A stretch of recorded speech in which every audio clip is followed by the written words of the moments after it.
네. 네. 자, 운조 커피. 우리 정말 초창기부터. 그래요? 운조가 성함이신가요? 네, 김운조 사장님이시고. 아, 그렇구나. 네. 전 처음 보는데. 네, 그래서 뭐 운 좋은 커피, 기분 좋은 커피, 뭐 이런 이제 광고 카피로 우리 시청자분들과 또 많은 또 이용자분들의 사랑을 받았던 운조 커피. 예, 여러분도 많이 한번 혹시 못 드셔보셨다면 한번 드셔보시면 정말 가성비 짱인 그런 커피를 한번 드셔보실 수 있을 것 같습니다. 자, 그럼 이제 오늘은 저희가 모실 분이 예고를 좀 해드렸었는데 어떤 분이시죠? 예, 국제전략자원연구원 네. 김동환 원장님 모시고 네, 히토루 동명이인이 이제 저희 예. 3프로에 또 김동환 예, 프로, 또 김프로님. 김프로님이 있는데 같은 이름이지만 이분은 이제 히토류 관련된 전문가 분이시고요. 예. 특히 이제 자원이라든지 요즘에 핫하죠. 핫하죠. 예, 뭐 네. 리튬 뭐 등등 네. 금속 관련해서 네, 원자재 하여튼 가격도 굉장히 들쑥날쑥한 것 같고요. 예. 그래서 이걸 또 미리 잘 확보를 해야 앞으로 첨단 뭐 소재 경쟁이라든지 아니면 반도체 등등에서 우리가 우위에 잘 혹은 뭐 안정적으로 잘 공급할 수 있을 텐데 그러니까요. 이 문제들은 어떻게 우리가 준비하고 있는지 등도 한번 여쭤보도록 하겠습니다. 예, 자원 전쟁에서 살아남는 법. 네. 그렇게 보면 되겠네. 네. 자, 그럼 한번 바로 모셔보도록 하겠습니다. 자, 우리 김동환 프로님 어서 오십시오. 원장님. 네, 반갑습니다. 네네네네. 고맙습니다. 예. 약간만 오른쪽으로 앉으셔도 괜찮으실까요? 마이크 위치가 조금 있어서 혹시 괜찮으시다면 예, 좀 예. 부탁드리겠습니다. 제가 제 노트북을 이제 사용한다고 하다 보니까 네네네네. 자, 오늘 우리 히토류 이야기를 좀 더 집중적으로 좀 해보는데 히토류 하면 기본적으로 이제 이게 굉장히 드문 희귀한 금속. 희귀한 금속, 예. 뭐 희귀한 뭐 돌들 뭐 이런 뜻이 될 것 같아요. 예, 그런 것 같아요. 네. 한자로 보면. 네, 히토류. 저희가 생각한 히토류가 그런 게 맞겠죠? 주로 어떤 것들이 예, 이제 대표적인 히토류입니까? 예, 맞습니다. 말씀하신 대로 네. 표현은 좀 적은 좀 희소금속이라고 우리가 표현하는데 실제로는 그렇게 적지는 않고요. 아, 그래요? 맞네요. 예, 뭐 알루미늄이나 다른 일반 금속보다 많긴 한데 예. 과거에 이걸 이제 발견하는 것 또는 분리하는 게 힘들어가지고 아주 적다고 이제 인식을 했던 것이요. 그리고 이제 시간이 이제 지나면서 이게 탐사 기술이 발전하고 분리 기술이 발전하면서 그렇게 뭐 귀한 건 아닙니다. 예. 그렇게 적은 혹은 귀한 이거보다는 예전에 이제 그 그냥 이런 그 원 돌에서 떼내는 게 워낙 힘들어가지고 재료 맞습니다. 기술이 힘들어서. 네, 그리고 이걸 이제 분리하는 게 상당히 힘듭니다. 조금 이따 뭐 설명드리겠지만 네. 분리하는 게 굉장히 힘들어가지고. 근데 히토류가 이렇게 중요해진 이유는 뭡니까 도대체? 아무래도 이 과거보다 네. 네. 일단 가장 폭발적으로 이제 수요가 증가한 이유는 아마 전기차 때문에 그럴 것이고요. 전기차. 예, 전기차 워낙 많이 이제 들어가다 보니까 그렇고. 네. 그다음에 뭐 드론이라든지 모든 그 모터가 들어가는 모든 전자제품 또는 공구에 다 히토류 자석이 들어가야 되거든요. 그래서 이 히토류 자석 때문에 수요가 지금 많이 있는 것이죠. 그럼 자석 성질이 있군요, 히토류가. 그렇죠. 히토류 원소 중에 자석을 만들 때 꼭 필요한 원소들이 몇 가지가 있습니다. 그것 때문에 중국을 비롯해서 많은 나라들이 히토류 개발 또 자석 개발 또는 히토류 자석을 아예 사용하지 않고 네. 예. 아마 이제 저 컴퓨터 요 설정을 좀 이제 해드리고 있는데 어찌됐든 제품의 활용도가 높아지면서 예. 많이 각광을 받고 있다. 그렇습니다. 스마트폰부터 시작해서 안 들어가는 곳이 없거든요. 히토류 자석이. 네. 예, 그래서 수요가 많습니다. 네. 네네네. 자, 하여튼 그 히토류가 그럼 주로 어떤 종류들이 있고 어디에 많이 쓰이는지 그런 것들 한번 개괄적으로 좀 설명을 좀 듣고요. 또 어디에 많이 묻혀 있는지 또 우리는 어떻게 확보를 해야 되는지 그런 얘기를 한번 좀 여쭤보겠습니다. 예, 뭐 중국에 가장 많이 묻혀 있고요. 그 얘기 정말 들었던 것 같고요. 예, 네. 중국에 많이 묻혀 있고, 근데 이제 히토류도 종류가 네. 많아가지고 우리가 그럼, 경히토류, 중히토류, 또 중히토류. 그러니까 한자로는 뭐 경히토류면 쉬운데 좀 가벼운 거고. 예. 또 가운데 중자에 중히토류가 있고 또 무거울 중자, 예, 그렇습니다. 네. 그래서 우리가 라이트, 미들, 헤비 레이어스라고 이렇게 또 분류도 하는데 네. 가장 중요한 게 이제 아무래도 중히토류가 되겠습니다. 이 중히토류는 경히토류에 비해서 내장량이 워낙 적고 또 채굴하기도 힘들고 또 비싸고 그렇습니다. 네. 성질이 틀린가요? 성질이 틀립니다. 성질이 유사하긴 한데 아주 조금씩 다르긴 한데 대체적으로 유사하긴 한데요. 네. 각각 그 어떤 히토류란 게 첨가제로 쓰이지 메인으로는 사용되지 않습니다. 그래서 우리가 산업에 비타민이라는 이유가 그런 것이고요. 그래서 이걸 조금 미량 첨가하면 뭐 열 특성이 좋아진다든지 효율이 좋아진다든지 그래서 이제 첨가를 하는 게 히토류의 역할이 되겠습니다. 네. 대표적인 히토류가 뭐예요? 보통 뭐 세륨도 있고요. 그다음에 뭐 디스프로슘, 뭐 란타늄 뭐 많습니다. 17개나 됩니다. 기호 번호로 이렇게. 예. 이건 그거 한번 설명해 주시죠. 제가 한번 오픈을 하면 되나요? 예. 뭐. 근데 한 번도 못 들어본 이름이. 저는 무슨 뭐 리튬이나 아니 뭐 코발트 이런 게 이제 히토류인가 했거든요. 그런 건 아니고. 그런 건 아니고. 그런 건 아닙니다. 예. 그런 건 아니고. 그건 이제 배터리 광물이고요. 배터리 광물이고 지금 말씀드리는 건 한번 보여주시죠. 기호 번호로 해서. 예. 보니까 뭐 란타늄? 이게 이제 또 나왔다. 어떻게 히토류인가요? 예. 이거죠. 네. 잠깐만요. 저 빨간. 자. 빨간 거. 예. 이게 자주색 빨간 걸로 보이시면 빨간 거고요. 요게 이게 57번 있잖아요. 네. 57번부터 란타늄이라고 하는데 57번부터 71번까지 루테튬이거든요. 요 15개하고 21번 스칸디움하고 39번 이트륨 요 17개를 우리가 통틀어서 히토류라고 합니다. 히토류.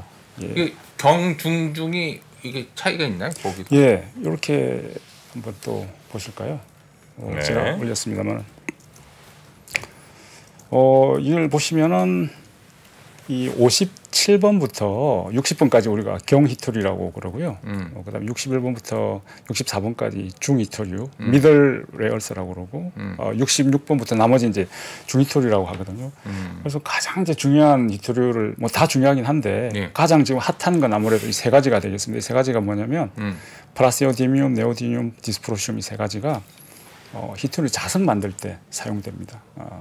그래서 앞서 말씀드린 대로 이건 경히토류는 아무래도 매장량이 좀 많거든요. 이 중히토류에 비해서 한 10배 정도 많아요. 10배 이상입니다. 10배 이상이고 또 채굴도 용이하고 그다음에 또 싸죠. 예를 들면 어느 정도 채굴을 용이하냐면 중국 같은 경우는 히토류를 채굴하는 게 아니고 철광석을 채굴할 때 그 부산물로 히토류, 이 경히토류가 많이 나온 경우가 있습니다. 그래서 아주 싸죠. 근데 이제 중히토류는 굉장히 좋습니다. 매장량도 좋고.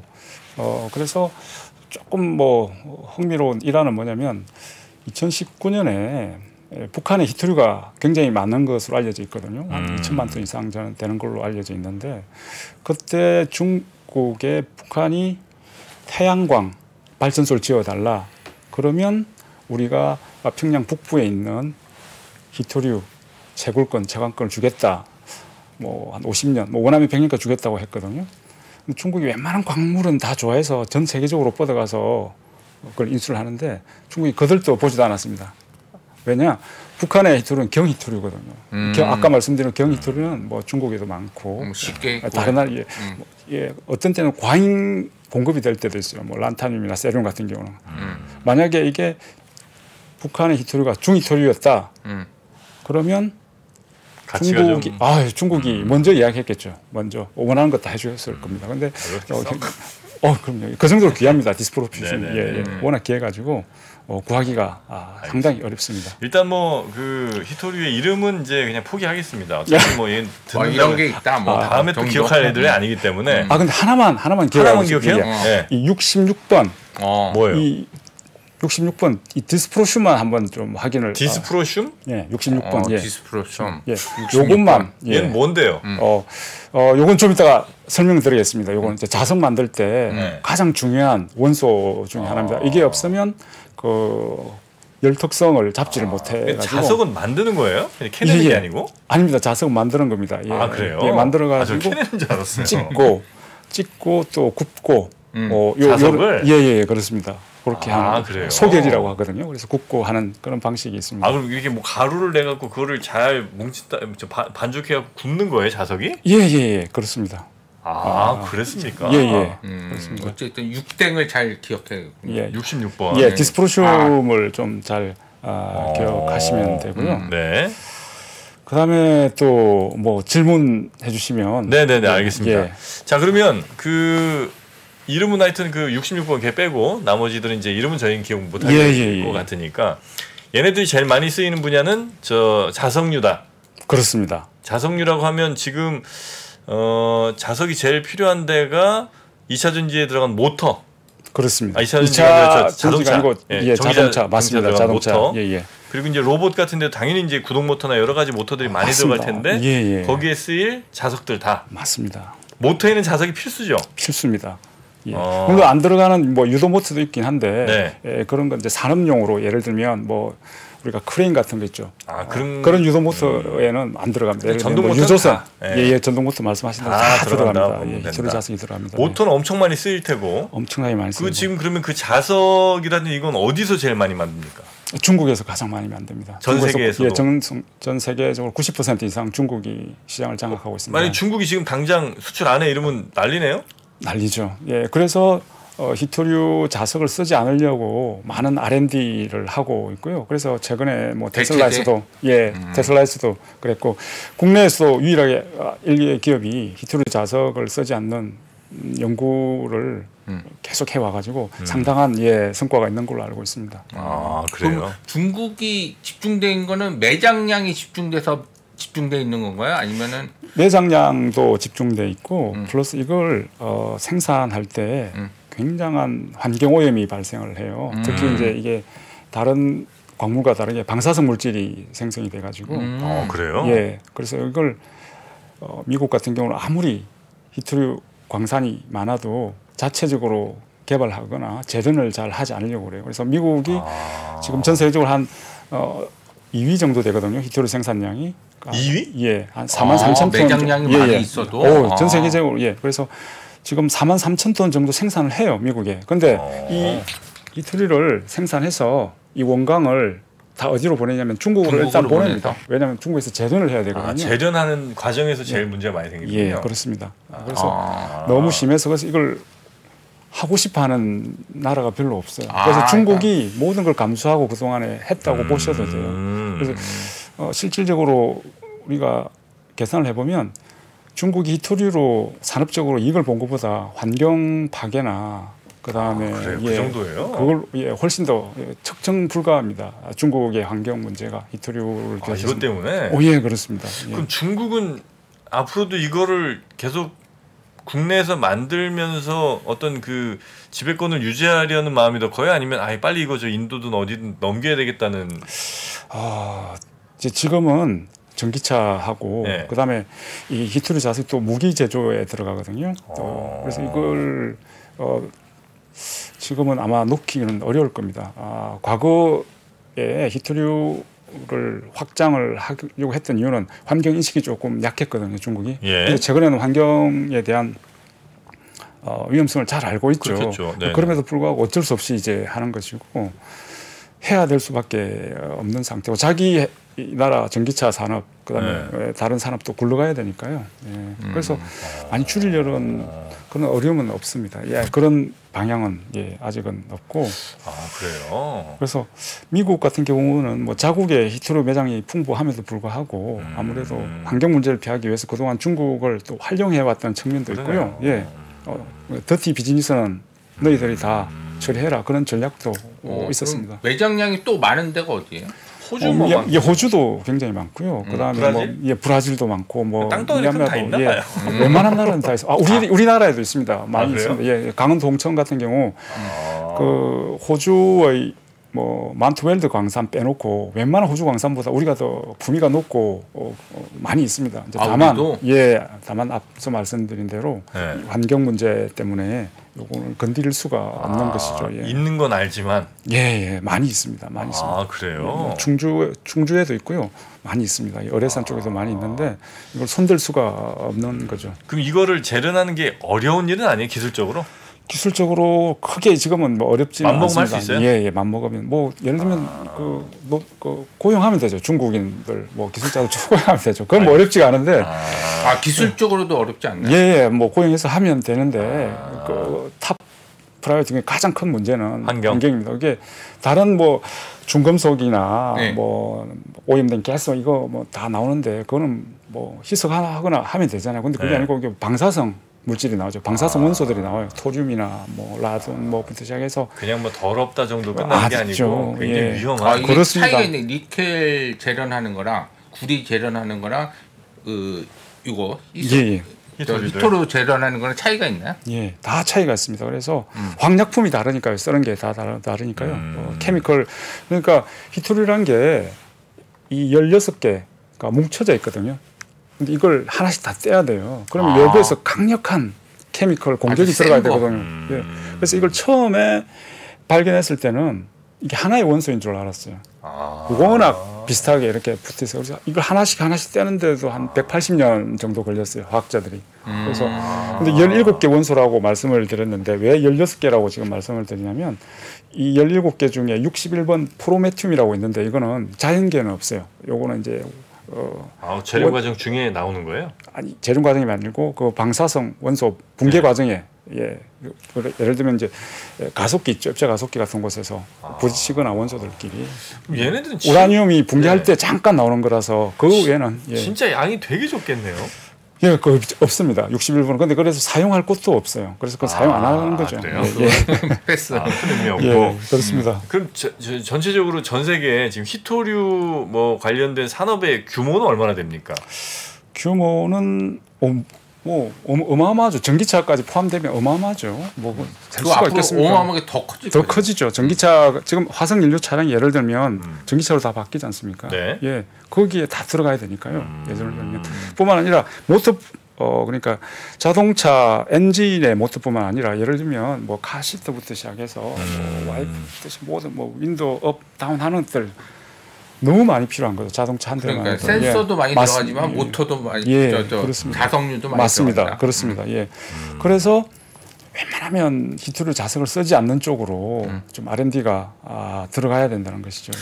그러면 중국이 꽉 잡고 있고 그래서 항상 이제 불안한 게 그거잖아요. 이제 중국에서 혹시나 이거를 자원 무기로 사용한다 그러면은 전기차도 못 만들고 결론적으로 그게 가장 염려되는 건데 그래서 그렇습니다. 테슬라도 뭐 대체 기술을 개발하겠다 저번에 말도 했는데 그런 대체 기술의 진척도는 좀 어떻게 되고 있나요? 제가 볼 때는 우리나라가 가장 좀 앞서 있는 것 같은데 우리나라가 예, 그거는 이제 최근 국내에서 개발 중인 뭐 세륨 자석이나 히토류 프리 자석이 있습니다. 있는데 요거는 이제 페라이트 자석이라고 일반적인 자석이 있거든요. 일반 자석 우리가 페라이트 자석 우리가 N극 S극으로 된 거 있잖아요. 말굽 자석 그런 게 페라이트 자석입니다. 일반 자석. 근데 이 자석을 이 자석보다 4배에서 한 6배 정도 뭐 자력을 높이는 걸 목표로 하고 있습니다. 그래서 이 목표가 실현될 경우에 기존 모터 타입 그러니까 SPM이나 IPM에도 설계가 가능해집니다. 그러면 국내 전기차 업계가 테슬라보다 먼저 중국의 히토류 패권주의로부터 좀 자유로워질 수가 있겠습니다. 자성이 강해지면 뭐가 더 좋아져요? 성능이? 예, 모터 효율도 좋아지고요. 그다음에 또 가벼워지고요. 예를 들면 작아지면 가벼워지니까 우리가 전비가 가장 중요한 시대거든요. 자동차 화석연료 차량 우리가 연비라고 하지만 전비는 1kW당 몇 킬로 하느냐 아는 거잖아요. 그래서 이 전비가 문제죠. 왜냐하면 너무 무겁잖아요. 전기차는 2톤이 넘거든요. 배터리 때문에. 그래서 전기차 제조업체들은 본드 그러니까 접착제도 가벼운 걸 사용해요. 그만큼 무게들 예. 그래서 페라이트는 대안이 될 수가 없고 그래서 페라이트 말고 또 이 자력을 새롭게 하는 기술을 가진 업체가 국내 유일하게 한 곳이 있습니다. 한 곳이. 근데 그거는 제가 뭐 알려드릴 수는 없고 왜냐하면 이거 자석을 혹시 전자석으로 바꾸면 안 됩니까? 전자석이 아까 말씀드린 대로 유도 모터라고 큽니다. 과거에 테슬라가 그 유도 모터를 처음에 사용을 했긴 했습니다. 아주 특수한 그 디자인 설계를 가지고 그런데 이게 유도 모터의 단점이 뭐냐면 싸고 크고 힘은 좋은데 이게 제어하기가 상당히 좀 어렵고 미세 제어 그다음에 또 무겁잖아요. 그래서 점점 이게 전기차에서는 좀 떨어져 나가죠. 그래서 테슬라도 지금은 뒷바퀴 같은 경우는 다 ND 그러니까 히토류 자석 모터를 사용을 하고 있습니다. 그래요. 일본에서는 언론에 보면 예. 중국 히토류에서 좀 독립할 수 있는 가능성이 자꾸 있다고 말하는데 예. 그거는 좀 어떤 거예요? 완벽한 뭐 탈중국화는 아니고요. 이게 유사시 그럴 수 있는 능력을 지금 준비를 하고 있습니다. 그러니까 예를 들면 대만과 중국 사이에 뭐 무력 충돌이 일어나거나 그래서 미국이 뭐 제재를 가했을 때 뭐 수출이 안 될 수도 있거든요. 보복하고 여러 가지 이유가 있겠습니다. 그래서 일본 같은 경우는 해외 히토류 강산 투자를 많이 하고 있고 아까 말씀드렸습니까? 그 호주 웨스턴 오스트레일리아의 그 마운틴 웰더라는 광산이 있거든요. 그걸 운영하는 그 라이너스라는 기업이 있어요. 그쪽에서 나오는 중히토류를 거의 한 65% 이상 수입을 하려고 공급망을 구축을 하고 있습니다. 수입을 해도 재련할 때 아까 예. 그러니까 이제 그 호주 광산 기업 라이너스라고 그 재련소를 하나 가진 업체가 있습니다. 호주 업체인데 근데 이 업체도 자기 나라에서 재련을 하는 게 아니고 원광만 떼가지고 말레이시아 한 4,000km 이상 떨어진 말레이시아에 재련소를 지어가지고 거기서 해요. 왜냐하면 자기 나라에서는 방사성 물질 나오는 걸 싫어해가지고. 예, 그래서 막 공격을 하죠. 왜 광산도 있고 땅덩어리가 호주가 세계에서 6번째로 높잖아요. 뭐 사람 사는 것도 없고. 근데 왜 재련소 안 짓냐고 하니까 장소가 없다고 하네요. 그런 식으로 변명을 하네요. 근데 실질적으로는 그게 아니고 말레이시아 콴탄 지역에 지어서 거기서 토륨이 굉장히 나옵니다. 그쪽 말레이시아 쪽 그 재련소도. 그래서 방사 물질이 1년에 한 96톤 정도 나오거든요.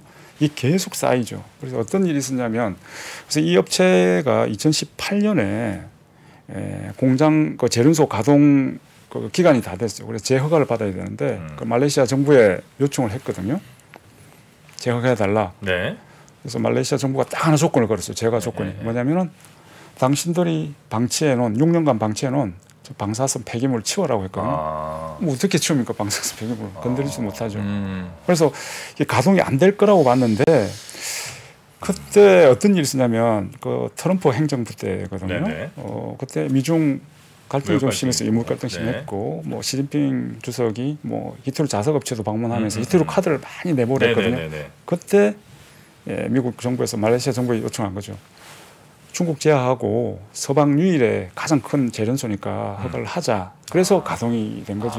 이 방사성 물질은 해결이 될 수가 없는 것이죠. 그렇습니까? 그래서 우리나라에도 아까 말씀드렸지만 있습니다. 60명 있습니다. 근데 그 자성은 약해지진 않아요? 예, 약해지지 않습니다. 그래서 히토류 자석이 왜 특징이 뭐냐면 작아져도 자성이 유지가 돼요. 그래서 어떤 혁명이 IT 혁명이 일어난 겁니다. 이게 스피커도 작아지고 모터도 작아지면서 뭐 폰도 작아지고 얇아지고 가벼워지고 그런 역할을 합니다. 기존에 우리가 페라이트 자석 우리가 어릴 때 뭐 스피커 뜯어보면 막 있고 하는 그런 자석들 있잖아요. 그건 작아지면 자성이 없어지는데 자력도 줄어들거든요. 그래서 쉽게 말해서 이렇게 보시면 됩니다. 페라이트 일반 자석 1cc의 자력선이 10개라면 히토류 자석 1cc는 자력선이 100개거든요. 같은 크기에? 예, 같은 크기에 1cc. 그래서 그래서 강력한 자력이 나는데 만약에 이 페라이트 자석이 히토류 자석과 동등한 자력을 내려면 10cc 이렇게 커져야 되는 거죠. 그러면 이 둘로 싸우고 있는 모터는 어떻게 되겠습니까? 훨씬 커지겠죠. 무거워지고. 그래서 이게 지금 히토류 자석 대체로는 어렵다고 이렇게 보고 있습니다. 너무 무겁고 하니까. 그리고 페라이트 자석 중에 이제 구제부터는 그 희소금속인 코발트까지 들어가고 히토류가 들어갑니다. 그래서 구제라는 건 뭐예요? 이게 이제 페라이트 자석에 일단 뭐라고 해야 되나 제너레이션이라고 보는데 보고 보시면 됩니다. 2제에서 지금 15제까지 나왔거든요. 좀 점점 좋아지는군요. 좋아지는 겁니다. 그래서 이 9제까지 나왔는데 9제는 아까 말씀드린 대로 히토류가 들어가요. 코발트 들어가요. 이걸 그럼 왜 히토류 대체를 하려고 하겠습니까? 말이 안 되는 거죠. 그래서 요즘 히토류 대체한다고 페라이트 업체들이 막 주가도 좀 주가 많이 올랐어. 막 상한가도 가고. 너무 황당해서 이게 뭐지? 뭐 이런 거죠. 말도 안 되는 일이 일어나는 거라서. 그건 예를 들어 페라이트 성능이 많이 좋아지는 거라면 그거는 페라이트 자석이라고 더 이상 얘기하기도 애매한 히토류 자석인 거군요. 예, 히토류가 들어간 히토류 자석의 일종이라고 봐도 무리는 아니죠. 히토류가 들어간 거. 그다음에 가장 비싼 그 코발트. 히토류보다 더 비싸요. 코발트는. 그럼 구하기도 쉽지가 않아요. 그게 들어가야 되고 지금 15제까지 나왔거든요. TDK 일본에서 R&D 상품인데 그래서 쭉 지난번 뭐 저는 뭐 주식을 안 하니까 모르지만 뭐 계속 언론에서 나오더라고요. 페라이트 업체가 등록해서 페라이트 관련주 너무 황당하죠. 이게 무슨 연관이 있길래 히토류 자석 대체하고 또 황당한 거죠. 제 입장에서 기가 차는 일이 일어나는 저희 입장에서 그렇습니다. 저희 전문가 입장에서 그런 것이고 또 이쪽은 또 저 모르니까요. 저희가. 그럼 이게 결론적으로 보면은 히토류 매장은 많이 있는데 이 재련 때문에 환경 오염 때문에 마음대로 할 수 없다. 그래서 이제 중국이 그걸 비켜가기 위해서는 대체제를 아까 이제 자력을 더 할 수 있는 대체제를 구하는 방법이 이제 중국으로부터 탈출하는 방법은 히토류 프리 자석, 그러니까 히토류를 넣지 않는 자석. 그게 지금 하려는 아까 말씀드린 대로 국내 기업이 한 곳이 하고 있다는 것이고 그래서 그런 쪽으로 방향을 잡아야지 중국의 의존적인 히토류 자석을 만들고 하는 기업들은 언제 어떻게 될지 모른다는 거죠. 그래서 히토류 프리 거기 하는 회사는 실제로 그러면 그래서 성능이 그만큼 나와요? 이제 나오고 있습니다. 이제 고온 특성은 잡았다고 하더라고요. 제가 듣기로는 저온 특성만 잡으면 되는데 저온 특성이라는 게 뭐냐면 예를 들면 자성은 유지한 채. 그렇죠. 그러니까 영하 40도가 되어도 자성이 유지가 돼야 되잖아요. 차가 그렇죠. 예를 들면 시베리아에서 운전해야 되니까 고온 특성을 자꾸 넘기고 있는 거죠. 고온 특성. 히토류 잠깐 자석에 설명드리면 너무 완벽할 정도로 싸고 만들기도 쉽고 너무 좋은데 이게 단점이 몇 가지 있어요. 뭐냐면은 녹이 잘 썰거든요. 근데 이건 이제 니켈 도금을 하니까 커버가 되고 또 하나는 또 잘 깨져요. 조금만 뗐다 충격에? 충격에. 근데 이것도 모터 내부에 장착이 되니까 이것도 단점이 이제 커버가 되는데 가장 문제가 뭐냐면 온도에 약해요? 온도에 약합니다. 한 80도만 되어도 장시간 노출되면 이게 자력이 이제 줄어들기 시작하는 거죠. 그래서 예를 들면 우리가 전기차를 모는데 얼마나 뜨겁겠습니까? 고장나게. 80도 가지고 되겠습니까? 안 되죠. 그래서 어떻게 해야 되냐면 아까 말씀드린 데 뭘 기억하라고 했죠? 하나 원수 하나? 66번.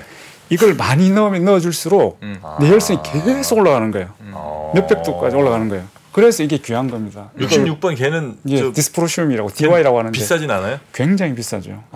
구하기도 힘들고 전량 중국에서만 나오고 그래서 우리가 AH급이라고 있거든요. 히토류 자석 중에 등급 중에 M급도 있고 뭐 UH급도 있고 SH급인데 가장 높은 등급이 AH급인데 이거는 뭐냐면 그 풍력 발전기 아시죠? 이 날개 하나 30m씩 되는 거예요.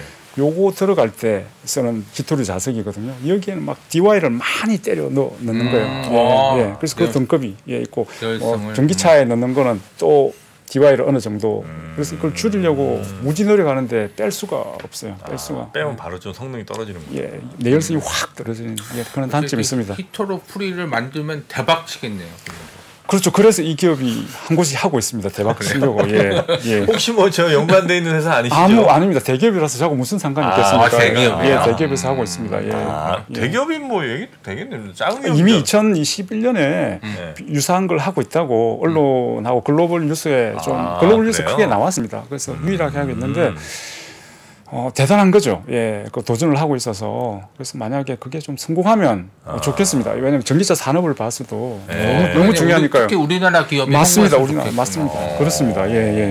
야, 그래요. 하여튼 뭐 히토류는 지금 현재 상황은 하여튼 중국이 압도적인 전 세계 지배를 하고 있고 그걸 이제 벗어나기 위한 각국의 노력들이 좀 있긴 한데 아직은 조금 부족한 부분이 좀 많이 있는 그런 상황이고 앞으로 점점 히토류에 대한 그러니까 그 중국의 그 히토류 없는 자석을 만들지 못하면 중국의 지배에 점점 더 종속될 가능성이 높겠군요. 왜냐하면 당연합니다. 모터, 전기차 뭐 다 어마어마하게 정확하게 보신 거죠. 그러니까 지금 전 세계에서 생산되는 히토류의 43%가 현재 자석 만드는데 히토류 자석 만드는데 사용되고 있거든요. 전 세계에서 생산되는 히토류의 43%. 그런데 이게 2027년 8년 되면 70%까지 될 겁니다. 그러니까 대부분의 히토류가 자석 만드는 데 사용이 될 수밖에 없습니다. 전기차 시장이 커지고 뭐 드론 시장이 커지고 모든 시장이 커지면 그래서 중국에 종속될 수밖에 없는 상황으로 계속 가는 거죠.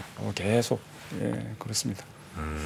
그래서 트럼프 행정부 때는 오죽하면 그 그린란드를 사서 거기 중히토류가 좀 있거든요. 그 살려고 막 했는데 막 욕 듣고 막 그런 지금 아마 뭐 북극에 덴마크 덴마크 유형입니다. 덴마크 유형이고 외교적인 건 다 덴마크 얼음섬에 해서 거기서 방사능이 노출되든 말든 그건 아니겠지만 어쨌든 그렇게 살려고 시도를 했고 자국에 있음에도 불구하고 왜 살려고 했겠는지 이해하셨죠? 거기서 다 처리를 하려고 하는 것입니다. 그렇습니까? 그럼 지금 중국은 혹시 어쨌든 이제 히토류로 이제 그런 지배력이 좀 유지하고 있는데 어쨌든 환경 문제가 분명히 국내에서도 문제가 당연히 될 거기 때문에 이거 해결하려는 노력은 하긴 할 거 아니에요? 뭐 환경법도 제정하고 그다음에 아까 말씀드린 그 DY 66번 있죠. 과거에는 그 공급이 넘쳐가지고요. 수요보다 넘쳐가지고 가격이 이렇게 비싸지가 않았습니다. 왜냐하면 대부분이 불법 광산에서 나왔거든요. 중국 불법 광산에서 DY가 채굴이 돼가지고 글로벌 마켓에서 쏟아져 나와서 비싸지를 않았는데 중국 정부가 크랙다운을 했어요. 그러니까 강력한 불법 광산을 단속을 해가지고 지금 많이 그런 식으로 이제 줄이고 있고요. 그런데 이미 파괴된 그걸 복구를 할 수가 없어요. 이건 복구도 잘 안 돼요? 예를 들면 이게 장시성 그 중히토류 그 개발지가 있거든요. 그쪽은 면적이 얼마 되지도 않는데 복구 비용이 막 수십도씩 돼요. 그래서 아예 그냥 손을 놓고 있습니다. 그런데 그게 중국 거의 뭐 북부하고 남부 전역에 펼쳐져 있거든요.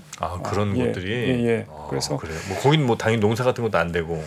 농사가 돼서 문제였다는 것이고. 돼서 문제예요? 그래서 더 이상 저희가 예를 들면 외부에서 더 이상 이제 접근이 안 돼요. 과거에는 뭐 IAEA도 들어와서 조사를 하고 암마을이 막 수백 개 발생을 하고 했다는 걸 알 수 있는데. 어느 순간부터 우리가 접근을 못 가는 거죠. 중국 정부에서 막아서 조사도 할 수 없는 것이고 환경단체도 들어갈 수 없는 것이고 그런 상태인데 심각한 건 맞습니다. 심각하고 이제 북부에 바이위너브라는 그 경히토류 생산하는 곳이 있습니다. 세계 최대 광산인데 그 바이위너브 시 같은 경우는 1991년 그 IAEA 자료로 보면 이 방사성 물질로 두께가 한 10cm까지 두께가 토지가 땅이 다 해가지고 거기는 뭐 40세 이전에 뭐 치아가 빠진 뭐 농주부들 시장에서 심각한 심각한 곳이었습니다. 왜냐하면 무단 방류를 계속 해와가지고요. 그러니까 이걸 누가 하고 싶어 하겠습니까? 근데 그거는 정화도 잘 안 되고 그러면 안 됩니다. 그 방류된 게 결국은 흘러 지하수로 오염시키고 그다음에 바다로도 갈 거 아니에요? 뭐 그거는 아직까지 모르겠습니다만 지하수 오염시켜서 주민들에게 우물 또는 수돗물 피해는 분명히 있습니다. 그걸로 다 비 내리고 하면 흘러서 밭작물 같은 거에도 가고. 맞습니다. 배추로 만든 김치도 그렇습니다. 되고. 그것 때문에 문제가 계속. 그 지역은 토양이 오염되니까 완전히 그 식물 자체도 방사성이 다 스며드는 거예요. 그렇습니다. 근데 그게 식탁에 올라왔을 거 아니에요? 그렇습니다. 큰일 났네. 이거 복구 비용이 얼핏 자료 보니까 뭐 100몇 경이라는 얘기 맞습니까 이게 숫자가?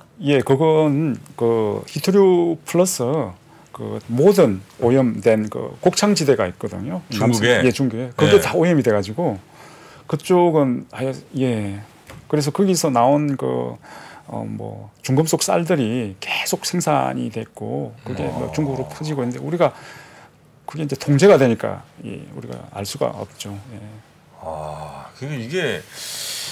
이건 뭐 약간 적절한 발언인지 모르겠습니다. 이거 뭐 우리 환경 오염 시키지 말자고 전기차 타자고 그러는 건데 이 전기차의 역설입니다. 그게 바로 자석 만들다가 이거 맞습니다. 그렇습니다. 환경 오염이 어마어마한 수준이에요 이게. 그래서 이 광산 업체나 전통적으로 그렇습니다. 광산 업체들이 가장 좋아하는 나라가 어디냐면 일단 저개발 국가의 독재 국가들 뭐 이런 쪽을 가장 좋아하고 환경 인식이 미약한 곳으로 계속 들어가는 거죠. 그다음에 그렇죠. 이제 그래서 아프리카 뭐 아프리카 맞습니다. 과거 인도네시아 뭐 사투르 정권 때도 스탄 국가들 뭐 이런데. 그렇습니다.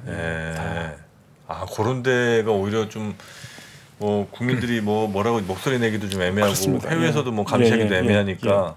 그래서 지금 뭐 ESG 때문에 선진국에서 광산한다는 건 너무 고비용이라서 어렵고요. 너무 힘들죠. 비싸고. 정화 시설. 유럽인이 미국인이 우리 뭐 친환경 하자고 그렇게 좋은 얘기를 할 것 같으면 자기네들이 그러면 그 히토류를 이렇게 어차피 없는 것도 아니라면서요. 그 땅에. 있습니다. 자기들이 생산해서 자기들을 땅 오염시키면서 만들면서 전기차 얘기를 하면 차라리 그 설득력이 있을 텐데. 맞습니다.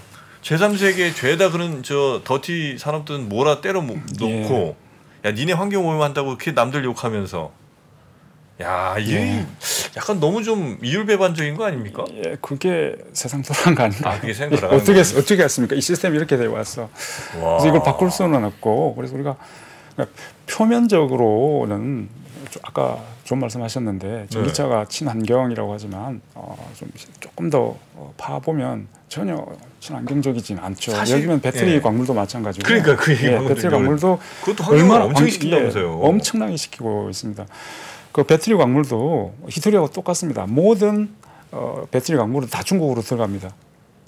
광물. 예를 들면 호주가 리튬 세계 1위거든요. 생산량. 그러면 제가 뭐 최근에는 자료를 안 봤는데 제가 작년에 봤을 때는 2021년부터 2022년 중반까지 호주에서 생산된 리튬 원광의 96.1%가 다 중국으로 일단 재련하러 들어갔습니다.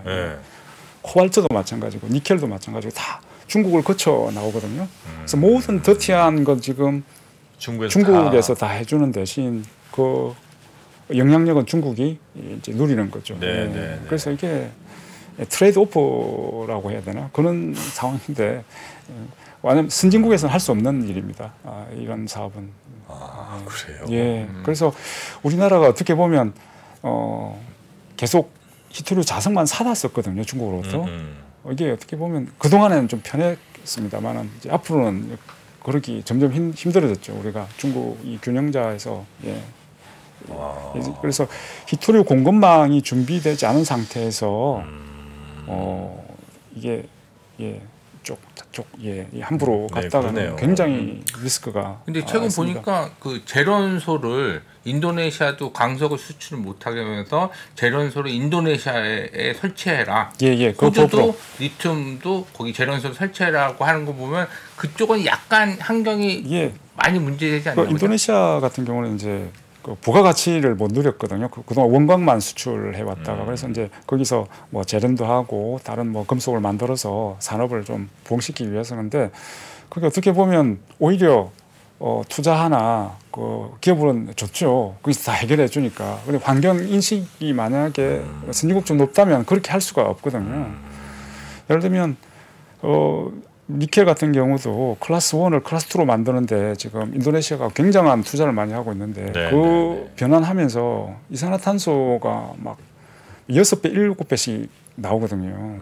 바로 클래스 1으로 재고해서 재련하는 것보다. 근데 그걸 인도네시아가 다 한다고 하니까 오히려 좋아할 현상이라고 보셔도 됩니다.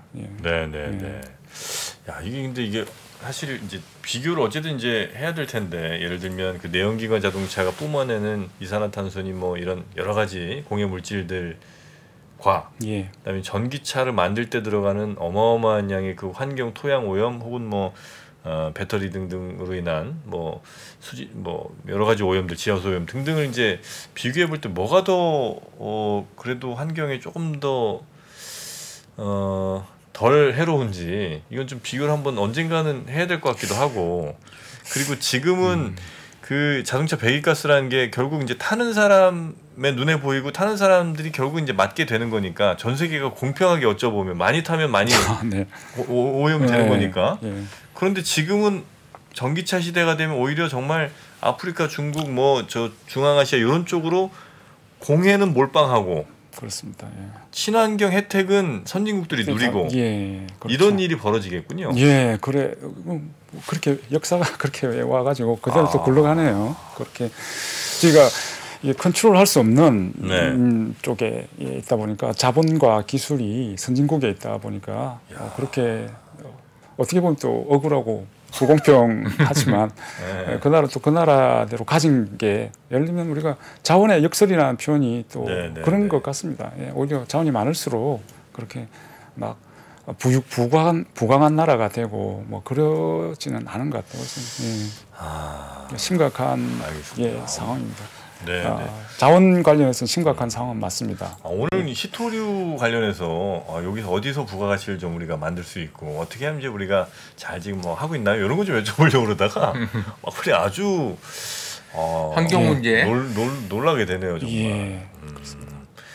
이런 거는 기업들이 얘기를 잘 안 하겠죠? 하면 주가에 절대 하면 안 되죠. 절대 하면 안 되고요. 방송에서도 원래 하면 안 되죠. 그런데 지금 이 미국 같은 경우는 히토류 기술이 없거든요. 거의 없어요. 왜냐하면 제조업이 거의 없다 보니까 예를 들어 GM의 볼트 같은 것들 전기차 있잖아요. 그 구동 모터는 LG 전자에서 만들어서 납품하잖아요. 네. 예. 그러면 LG 전자는 그 모터에 들어가는 부품인 자석은 중국으로부터 수입해가지고 그렇겠죠. 부품에서 이렇게 납품하니까 네네네. 미국은 히토류에 대한 거의 관심이 없습니다. 단 하나 무기 만드는 데는 방사 하나에 그건 또 사마린 코발트라는 히토류가 있는데 네네네. 그걸 또 전량 중국에서 생산을 하고 있거든요.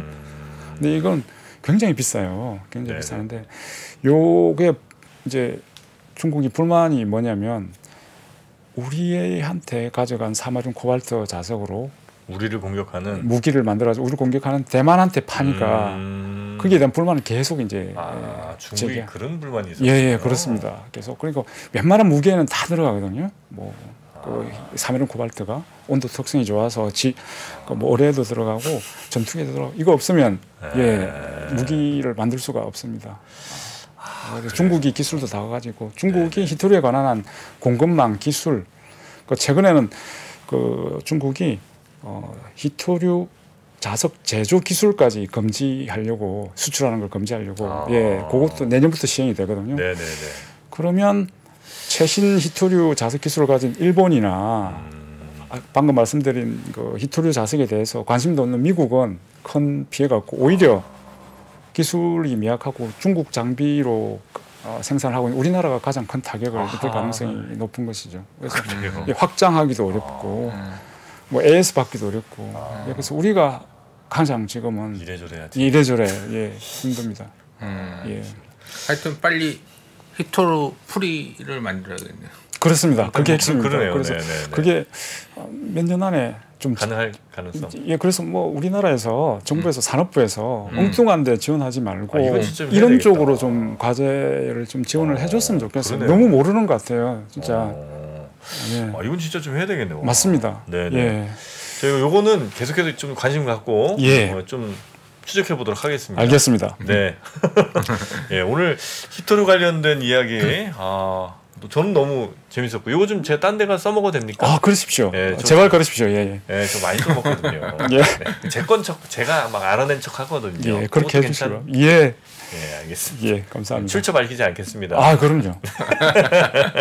자, 오늘 너무나 재밌는 이야기 또 어찌 보면 너무나 심각한 이야기 저에게 전해주신 국제전략자원연구원 김동환 원장님 너무 좋았습니다. 고맙습니다. 고맙습니다. 장 시작 전부터 종료까지 쏟아지는 수많은 뉴스와 정보들. 이 중에서 어떤 것이 투자에 정말 도움이 되는 정보일까요? 3프로의 증시 셔터맨 박근영 마스터가 직접 정보를 선별하고 투자의 힌트를 드립니다. 시간도 아끼고 투자 아이디어도 얻는 시간, 박근영 부장의 마켓 힌트와 함께 하세요. 자세한 사항은 3프로 TV 앱과 홈페이지를 확인하세요.